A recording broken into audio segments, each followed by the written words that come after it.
Board of secondary education Odisha कटकर गोटे चिठी रही हेडमास्टर हेडमिस्ट्रेस प्रिंसिपल मानक से माने जो पिला माने ए वर्ष मैट्रिक परीक्षा देकी पास करिसेंती से मानकर सर्टिफिकेट इश्यू करने को हेले आपन को फॉर्म टी फिलअप करके दबाक पड़ो।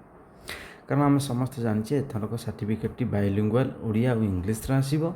तेणुक इंग्लिश ओडिया इंग्लिश जेहेतु फॉर्म फिलअप रही तार सठिक तथ्य गुड़िक बोर्ड पाखे अच्छी किंतु ओडियार नथिबारु ओडिया फिलअप करके फॉर्म टी दबाक पड़ो।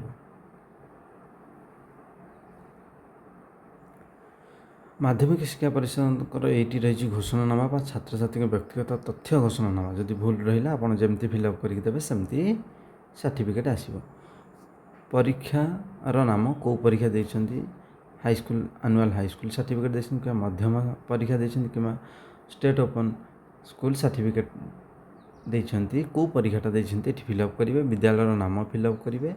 विद्यालय कोड जो देखिए रही यूडीआईएस कोड अलग रही यूडीआईएस कोड को फिलअप करेंगे। ब्लॉक जिला एनरोलमेंट नंबर जो एनरोलमेंट कले ता नंबर गोटे थी रोल नंबर एडमिट कार्ड जहाँ रही फिलअप करेंगे। छात्र छात्री नाम आधार नंबर माता नाम आधार नंबर पिता नाम आधार नंबर जन्म तारीख जोगाजोग नंबर दुईटा देवे। प्रथम गोटे मोबाइल नंबर आउ गोटे मोबाइल नंबर विद्यालय एडमिशन नंबर एवं तारीख केबे विद्यालय एडमिशन कले तार नंबर एवं कौ तारीख एडमिशन कले रद्द प्रमाणपत्र नंबर एवं तारीख कैंसल टीसी जो रही तार नंबर एवं तारीख